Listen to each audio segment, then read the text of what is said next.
Hello everyone, this is Alan Gotro, your host of True Crime Man's Dark Imagination, and welcome.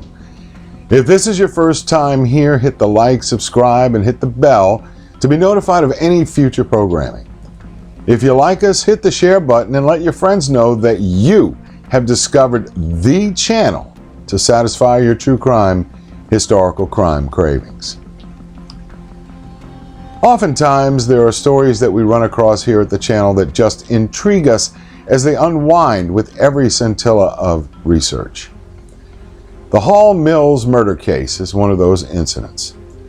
Set in a small northeastern town, this case has every ingredient for something that is scandalous, tawdry, and makes us realize that no matter how pious people may appear, they still hold dark and sometimes murderous secrets.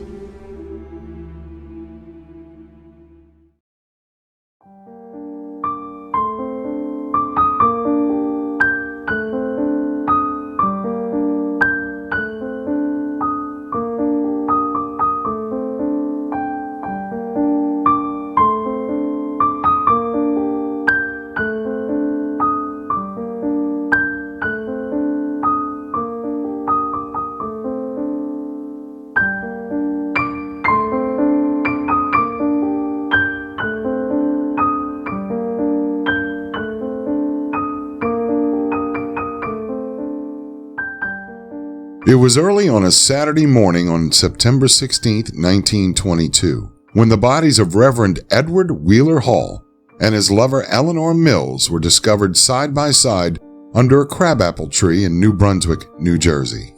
The Hall-Mills murders, as they would become known, proved a fascinating case. The wife of the minister, along with several family members, were acquitted of committing the murders 4 years later. Did they get away with murder? Or was it a murder-suicide pact? On the evening of September 14, 1922, Eleanor Mills left her home at 49 Carmen Street, New Brunswick, New Jersey. She hadn't told her husband, James, or her two children, Charlotte and Daniel, where she was going, but they all saw her leave around 7:30 p.m.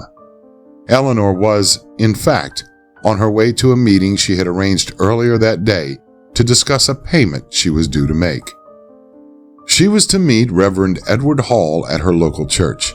The previous year, Edward Hall had loaned Eleanor Mills the money to pay for surgery she and her husband couldn't afford.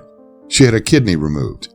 At around the same time, Reverend Edward Hall shared a meal with his wife Frances Hall and his brother-in-law William Stevens before leaving his home at 23 Nickel Avenue, New Brunswick, to head to the church where he was a minister.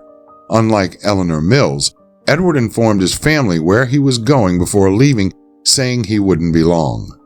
Later that night, at around 2:30 a.m., Frances went to get her brother William to tell him Edward had not come home. She asked if her brother would go with her to see if he was at the church. On arrival at St. John the Evangelist Episcopal Church, they found the church in darkness. As they knew he had met with Eleanor Mills that evening, the brother and sister headed to the Mills home. Seeing the home in darkness too, they decided to leave it until morning before continuing there to search if Edward hadn't turned up in the meantime. Edward didn't return, and by the following afternoon, Frances Hall reported her husband missing. At 10 a.m. on September 16, 1922, Raymond Schneider, 23, and Pearl Balmer, 15, were walking along DeRussey's Lane. Their pleasant stroll soon turned to a frightful one when underneath a crabapple tree, the couple saw two bodies. The bodies laid on their backs, side by side, both fully clothed. The man's face had been covered with a Panama hat and his right arm placed under the female's head. The female's left arm was placed resting on the gentleman's right knee. At the feet of the male, a business card was found. It belonged to Reverend Edward Hall. A wallet containing the same man's driver's license was located nearby. The woman was quickly identified as being Eleanor Mills. Also found scattered around the bodies were scraps of paper. These were the remains of ripped-up love letters. Edward Hall and Eleanor Mills had been lovers. The couple, it was estimated, had been killed at around 10 p.m. on the evening of September 14th, the last night both had been seen. Reverend Edward Hall had been shot once, the bullet entering his skull just over his right ear and exiting through the back of his neck. The killer had been more brutal with Eleanor. She had received 3 shots to the face. Eleanor's throat had been slit ear to ear, almost decapitating her head. There was evidence the bodies had been placed in the position they were discovered after death. The investigation was almost immediately hindered by groups of morbid souvenir hunters. Not only was the crime scene trampled all over, but in the days and weeks following, ghoulish murder fans took whatever items they could lay their hands on. By the end of October, even the crabapple tree where Eleanor Mills and Edward Hall were found was nothing more than a stump. Police didn't find the murder weapon at the crime scene, though there is a possibility it was there but taken by one of the souvenir hunters. The business card found at the feet of Edward Hall was also of little use, as it had been handled by so many people at the scene. Nonetheless, the torn love letters found at the crime scene gave investigators some pretty obvious early suspects: Eleanor Mills' husband James and Edward Hall's wife Frances. Despite the affair seemingly being common knowledge among the locals, especially the church parishioners, both of the victims' partners denied any knowledge of the affair. Authorities, however, found this difficult to believe. As well as Frances Hall, the investigation began to focus on the possible involvement of Frances's brothers William, a man with a known short fuse, and Henry Stevens. William owned a .32 caliber revolver. He insisted that he hadn't used the weapon in over a decade, but police examined it thoroughly. They soon found William seemed to be telling the truth and found the gun didn't even work. Henry Stevens was the older of the 2 brothers, and according to some accounts, a millionaire. He was certainly a wealthy man. He was also well known for his expertise with firearms and had in fact been an exhibition marksman before retiring. This led police to ponder the idea that he was the shooter. Henry lived 50 miles away in Lavallette, New Jersey, and for the night of the Hall-Mills murder, he was able to provide what seemed a solid alibi backed by several witnesses. Nearly 3 weeks after the murders, police discovered a peculiar act undertaken by Frances Hall.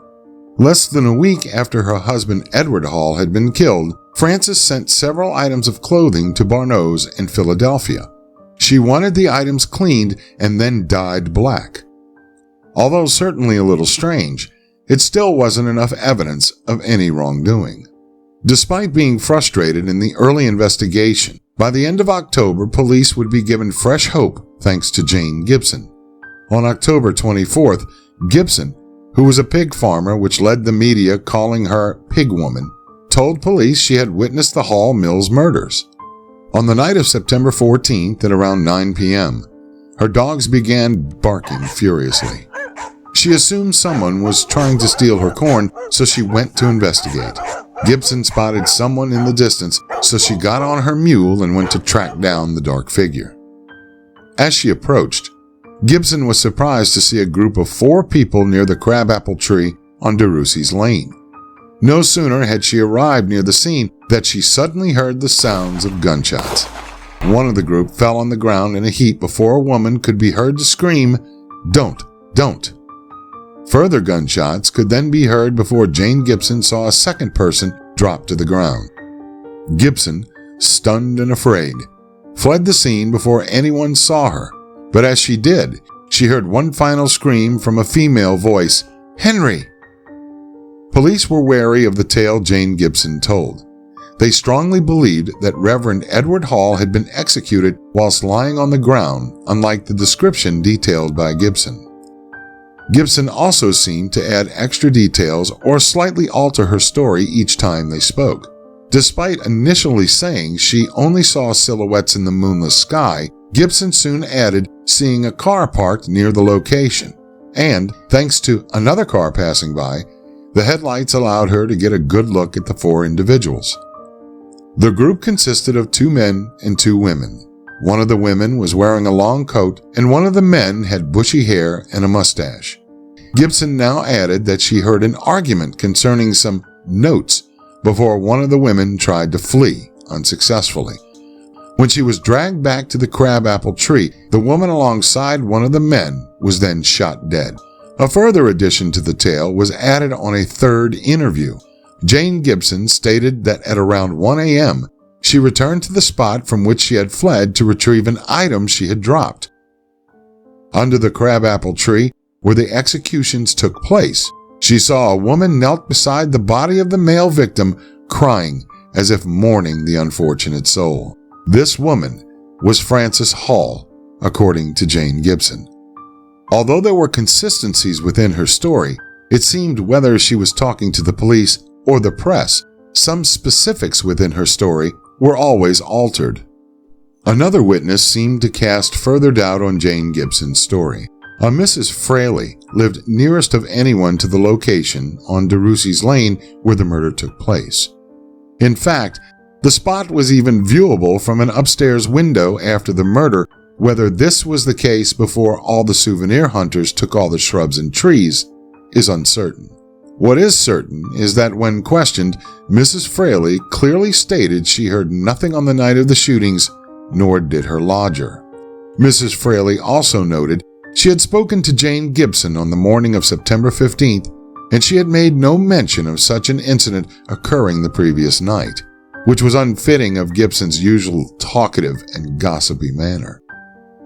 In the days following her original statement and her identification of Frances Hall, Jane Gibson would also name the male attacker.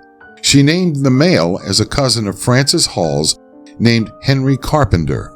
Henry Carpenter, who lived just 2 doors down from his cousin, immediately gave an alibi that he was dining with friends and his wife at the time of the murders.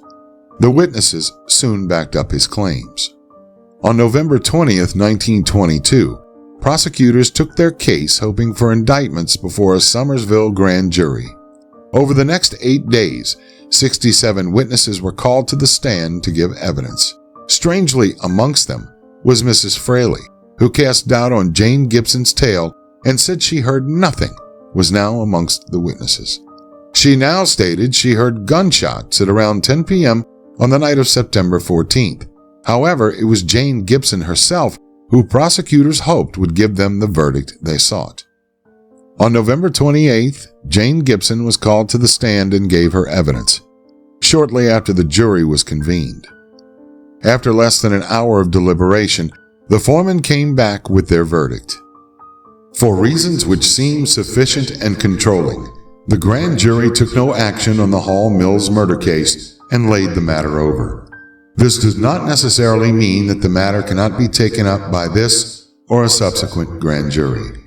The prosecution had failed to win an indictment. The Hall Mills murder investigation was now at a standstill. This is where the case would remain for almost 4 years. By July of 1926, the Hall Mills murders had almost been forgotten. However, on July 3rd, it was once more about to be thrust back into the spotlight. On that day, a piano tuner named Arthur Reel filed a petition for divorce from his wife of 10 months. Inside the petition was the stunning claims that his wife had taken $5,000 from her employer for her assistance and silence about the murders of Edward Hall and Eleanor Mills. The employer was none other than Mrs. Frances Hall. Arthur Reel's wife was Louise Geist, who was indeed a former maid of the Halls. She had given evidence in defense of Frances Hall before the grand jury in 1922. Reel claimed that his wife had confessed to him that Edward had confided in her his plans to elope with Eleanor. Rather than keep it confidential between the pair, as Edward had thought, Louise Geist instead took the information to his wife Frances. Louise informed Frances of the spot where Edward Hall and Eleanor were to meet. The adulterer's wife then apparently ordered her chauffeur, Peter Tumulty, to drive Frances and her brother William to the same location. Both Louise Geist and Peter Tumulty furiously denied the allegations against them having any knowledge of the murders.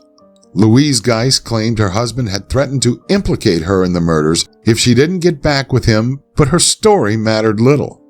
The tale had now been picked up by the press and eventually made its way before the desk of New Jersey Governor A. Harry Moore. After mounting pressure over the story, the governor ordered prosecutors to re-examine the case. On July 28th, just over 3 weeks after the story had made the press, Frances Hall, along with her brothers William and Henry Stevens and cousin Henry Carpenter, were arrested for the murders of Edward Hall and Eleanor Mills. Before the trial, a new autopsy was ordered by the prosecutors on Eleanor Mills. Shockingly, it revealed that Eleanor's tongue and larynx had been cut out. How this was missed in 2 prior autopsies is baffling to say the least. On November 3, 1926, the trial of Frances Hall and her 2 brothers William and Henry Stevens began. At this point, their cousin, Henry Carpenter, had successfully petitioned to be tried separately. In the end, he was never really tried at all. As before with the Somerville grand jury in 1922, Jane Gibson was once again seen as the star witness for the prosecution. Jane Gibson arrived at the courtroom on a stretcher. She said she had been apparently taken ill in the days prior. Before her testimony could even begin, it was interrupted by screams of "liar" from the gallery. Oddly, this wasn't from some ardent supporter of Frances Hall and her family, but from Jane Gibson's own mother. Gibson's story, again, was full of contradictions to her 1922 evidence and statements made to the police and the newspapers. One major difference was that Jane Gibson now stated she had seen William and Henry Stevens alongside their sister Frances Hall, not Henry Carpenter, as she had said in 1922. It was also unclear from reports which victim was now missing, as in her evidence, Gibson still maintained she saw 4 people, but if she saw William, Frances, Henry, and both victims, Edward and Eleanor, then there were 5. In order to discredit Jane Gibson's testimony, it was pointed out that she had originally been able to pick out the suspects, only doing so weeks later after Frances Hall's picture had prominently been featured in newspapers. George Seipel, a neighbor of Jane Gibson's, also revealed that the witness had offered him money if he supported her statements.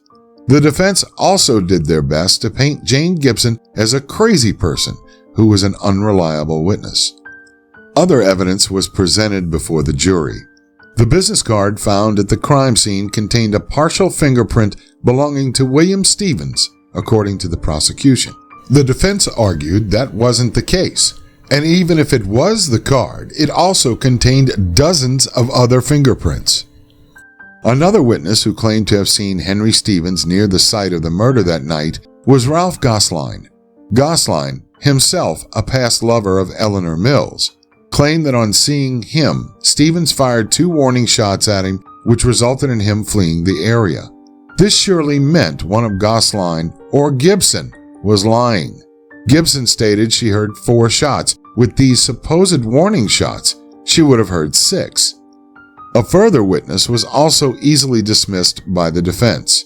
Henry Dickman was a former state trooper who claimed he was paid $2,500 by Henry Carpenter in order to drop any investigation into the Halls or Carpenters surrounding involvement in the Hall Mills murders. Unfortunately for the prosecution, the defense destroyed his credibility as a witness by revealing Dickman had only just been released from Alcatraz, where he spent time as a military deserter. Alcatraz was not yet a federal prison then, but a military prison. For the defense, both Frances Hall and William Stevens took the stand. Both were steadfast in their denying of playing any role in the murders. Henry Stevens' witnesses to his whereabouts on the night of September 14th all firmly stood by his alibi. After a month-long trial which included the evidence of 157 witnesses, the time for talking was now over. On December 3, 1926, after 5 hours of deliberating, the jury reached its verdict. Frances Hall, William Stevens, and Henry Stevens were all acquitted. In the years following the not guilty verdicts, several confessions to the Hall Mills murders were made. Each one proved to be false. In the 90 years plus since the murders, Jane Gibson, the pig woman, and the main witness, has been mentioned as another possible suspect. This idea mainly comes from the fact that her story was ever-changing, which led some to believe she told it to throw people off the scent of the true killer, herself. It's a possibility, but seems unlikely as she had little to gain. Some have mooted the idea she could have killed them accidentally, thinking they were trespassers on her land, and then staged the scene. That is hardly what the evidence suggests, especially with Eleanor Mills' throat been slit and tongue removed. Another theory, with no proof, is that Gibson was possibly a jilted lover of the Reverend's.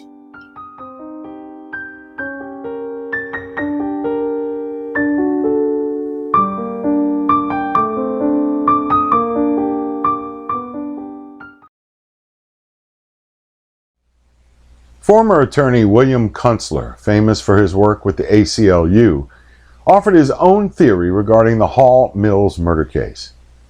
He believed Edward Hall and Eleanor Mills may have been victims of the Ku Klux Klan, who at the period were strongly against extramarital affairs. However, Kunstler himself was quick to confess this was only a speculative theory with little evidence to back it up. Although known for their violence, the Ku Klux Klan at that time had never knowingly killed anyone in the New Jersey area. Others have suggested a jilted lover committed the evil act other than Jane Gibson, of who there is little at all to suggest she ever was a lover. Eleanor was known to have had at least one other lover in Ralph Gosline, and it's possible the Reverend had prior lovers too. Could the killer be a jilted partner other than the couple's marital partners? On the subject of marital partners, James Mills' possible involvement cannot be totally dismissed, neither can that of Frances Hall. Were the prosecutors right all along? Did Frances Hall get away with murdering her husband Edward Hall and his lover Eleanor Mills with the help of her family? Now, if you like what you saw, hit the subscribe button, the like button, and the bell so you won't miss out on any future programs. Also, please share us with your friends who enjoy historical crime renditions. If you feel like supporting the channel, and we hope that you do during these times, we're on PayPal, GoFundMe.com, and BuyMeACupOfCoffee.com. Additionally, we have a presence on Facebook, Twitter, Rumble.com, and now TikTok. I was following the advice of my 19-year-old daughter when I did that. Also, don't forget we have a drawing, and I will leave a link to the qualifications for that drawing, where you can receive a True Crime t-shirt and signed copies, personal signed copies, of the 2 books that I've written on true crime. Until next time.